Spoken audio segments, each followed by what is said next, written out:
नमस्कार दोस्तों, स्वागत है आपका स्टडी IQ में। आज हम लोग एक बहुत ही दिलचस्प केस के बारे में चर्चा करने वाले हैं। हाल ही में सुप्रीम कोर्ट का एक जजमेंट आया जहां पे सुप्रीम कोर्ट ने प्रिवेंटिव डिटेंशन के बारे में कुछ कहा है। So it is a very important judgement which becomes a precedent for all the future cases.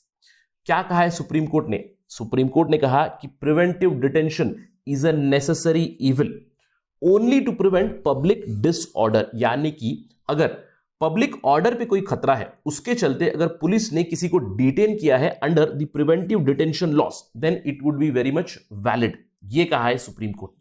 तो ये चर्चा काफी जरूरी रहेगी उन लोगों के लिए जो कॉम्पिटिटिव एग्जाम प्रिपेयर कर रहे हैं।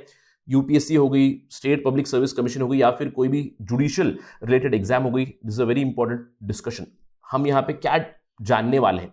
सबसे पहले हम लोग जानेंगे प्रिवेंटिव डिटेंशन होता क्या है, प्रिवेंटिव डिटेंशन के क्या रूल्स एंड रेगुलेशन से प्रावधान क्या है, क्या संविधान कुछ कहता है अबाउट प्रिवेंटिव डिटेंशन, और अल्टीमेटली हम लोग इस केस के बारे में बात करेंगे और सुप्रीम कोर्ट ऑब्जर्वेशन भी जानेंगे यहां पे। तो ये सब जानने के लिए मेरे साथ बने रहिए स्टडी IQ पर। मैं हूं आपका दोस्त राहुल सायगांवकर। आप मुझे इन आईडी से फॉलो कर सकते हैं। इसके अलावा अगर आप स्टेट पब्लिक सर्विस कमीशन की एग्जामिनेशन की तैयारी कर रहे हैं, here is a list of all state PSC examination that we run on Study IQ। आप इस डिटेल पे जा सकते हैं, आपको सारी इंफॉर्मेशन मिल जाएगी ऑफ आवर कोर्सेस। चलिए सबसे पहले जानते हैं कि प्रिवेंटिव डिटेंशन होता क्या है और उसके रूल्स एंड रेगुलेशंस जानेंगे और फिर अल्टीमेटली इस केस के बारे में चर्चा करेंगे। What is preventive detention? देखिए, डिटेंशन दो तरह की होती है, यानी कि पुलिस जो अरेस्ट कर रही है फिर डिटेन कर रही है, दो तरह की होती है। एक होती है प्यूनिटिव डिटेंशन। अब ये काफी सिंपल सी चीज है। प्यूनिटिव डिटेंशन मतलब अगर मैंने कोई गलती की है, कोई गुनाह किया है, समझ लीजिए चोरी चकारी, मर्डर एटसेट्रा जो भी हुआ है, पुलिस क्या करेगी? पुलिस आपको गुनाह करने के बाद आएगी, आपको अरेस्ट करेगी, आपके ऊपर चार्जशीट फाइल करेगी, FIR होगा, उसके बाद पुलिस कस्टडी मिलेगी, 24 घंटे के भीतर आपको एक मजिस्ट्रेट के पास ले जाएगी। उसके बाद अगर आपकी कस्टडी एक्सटेंड हो गई तो you will go to judicial custody और फिर आपका ट्रायल चलेगा, केस चलेगा, जजमेंट आएगी। तो ये हो गई प्यूनिटिव डिटेंशन, यानी कि कुछ करने के बाद, गुनाह करने के बाद आपको अरेस्ट कर देगी। लेकिन प्रिवेंटिव डिटेंशन एक ऐसी डिटेंशन है जहां पे बिना आप कुछ किए आपको अरेस्ट किया जा सकता है। अगर पुलिस को यह शक है, if police is suspicious that you are a threat to public order, तो आपको प्रिवेंटिव डिटेंशन में वो डिटेन कर सकती है, यानी कि in the anticipation of the danger. अब अगर मेरा उदाहरण लो, पुलिस को यह लगता है कि मेरी वजह से पब्लिक को कुछ खतरा है, पब्लिक डिसऑर्डर हो सकता है, तो मुझे प्रिवेंटिव डिटेंशन में डिटेन किया जा सकता है। अब जब डिटेन करेगी तो पुलिस के पास कोई ऑब्लिगेशन नहीं है, पुलिस के पास कोई ऑब्लिगेशन नहीं है कि मुझे 24 घंटे के भीतर एक मजिस्ट्रेट के पास ले जाए या फिर डिटेंशन को बढ़ाने के लिए कुछ करे या फिर ट्रायल हो, कुछ नहीं होता है। बस आपको डिटेन किया जाता है कुछ अवधि के लिए, जब तक आप खतरा हो for public order. I hope कि आपको ये डिस्टिंक्शन समझ में आ गया होगा। इसके प्रावधान क्या है? What are the rules and regulation? जैसे कि मैंने आपको बताया, प्रिवेंटिव डिटेंशन एक एक्शन है जो सस्पिशन के ग्राउंड पे लिया जा सकता है अगर मैं कोई खतरा हो तो। अब ये कहां लिखा हुआ है? Section 151 of criminal procedure code CRPC में लिखा हुआ है कि पुलिस कैन अरेस्ट। अब जब अरेस्ट करेगी, जैसे कि मैंने आपको बताया, कोई वारंट नहीं चाहिए, कोई ऑर्डर नहीं चाहिए, मजिस्ट्रेट के पास ले जाने की भी जरूरत नहीं है, तो आपको डायरेक्टली डिटेन किया जा सकता है। अब ये तो रूल्स एंड रेगुलेशंस अवेलेबल है हमारी CRPC में, लेकिन इसके खिलाफ कोई प्रोटेक्शन अवेलेबल है क्या हमारे पास? अब ये प्रोटेक्शन दी गई है संविधान में। तो हम लोग बात करते चलिए संविधान में क्या कहा गया है with respect to preventive detention and in general detention.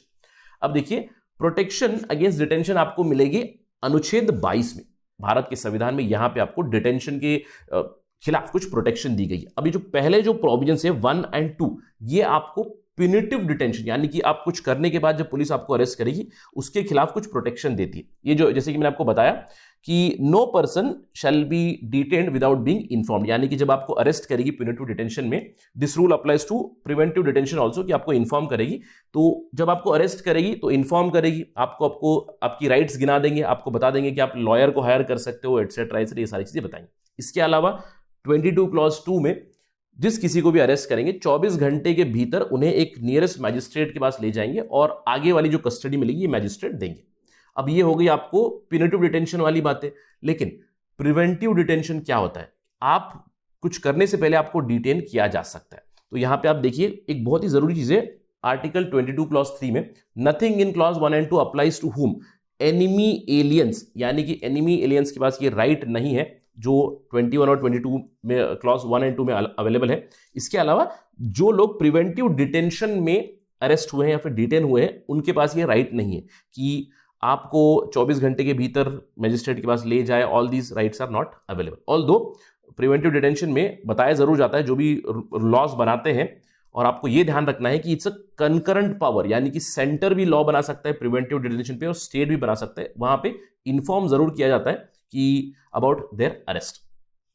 इसके अलावा 22 क्लॉज 4 में प्रोटेक्शन दी गई। अब कब तक मुझे अरेस्ट किया जा सकता है या फिर डिटेन किया जा सकता है अगर मैं प्रिवेंटिव डिटेंशन में डिटेन हुआ हूं? How long? देखिए 3 मंथ्स, मैक्सिमम 3 मंथ्स आपको डिटेन किया जा सकता है। लेकिन अगर 3 महीने से ज्यादा अवधि बढ़नी है तो वहां पे एक एडवाइजरी बोर्ड होती है।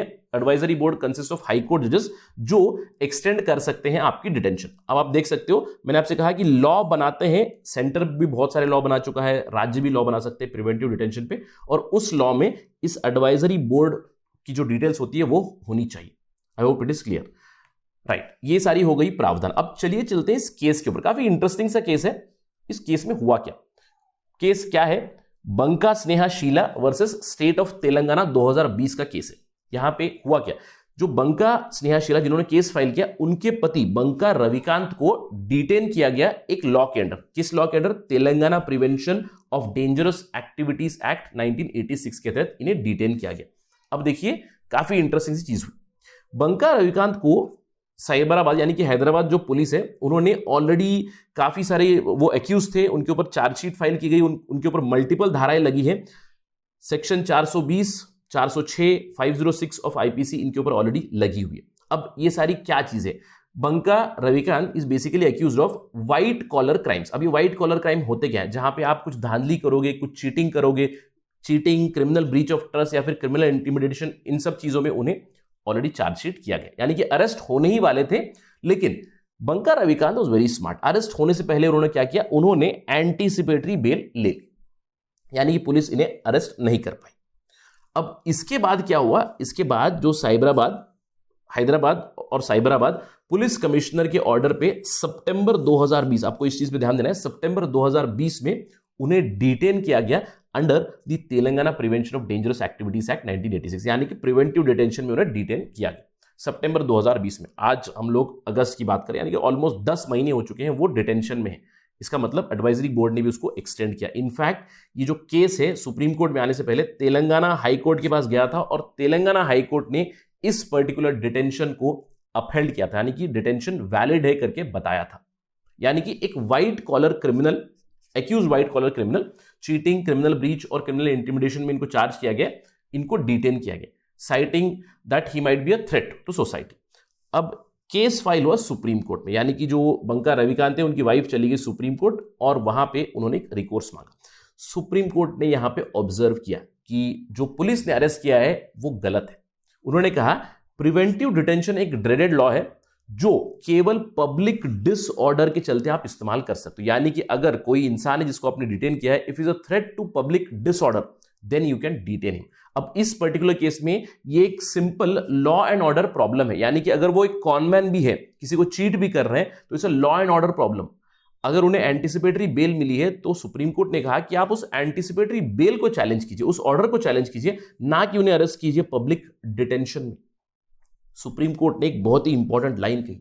सुप्रीम कोर्ट ने कहा कि preventive detention must fall with in the 4 corners of article 21। Article 21 मतलब राइट टू पर्सनल लिबर्टी, इसके भीतर ही बेसिकली प्रिवेंटिव डिटेंशन आना चाहिए और साथ ही साथ it should be read with article 22 also. Article 22 के बारे में हम लोगों ने बात की।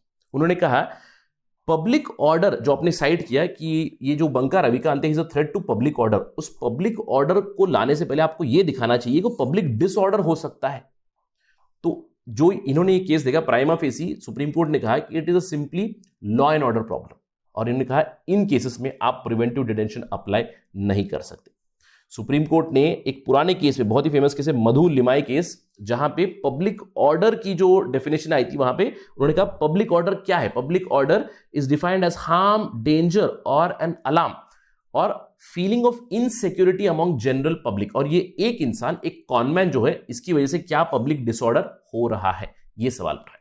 और सुप्रीम कोर्ट ने क्लियरली कहा कि लॉ एंड ऑर्डर अलग है और लॉ एंड ऑर्डर को साइड करते हुए आप किसी के ऊपर प्रिवेंटिव डिटेंशन की धारा नहीं लगा सकते। साथ ही साथ public order is different thing and security of state is different thing. तो इन तीनों में डिस्टिंक्शन किया और अभी स्टैंडिंग ये है, आगे चल के अगर किसी के ऊपर भी प्रिवेंटिव डिटेंशन की धारा लगेगी then the police and the state they cannot cite law and order as a reason.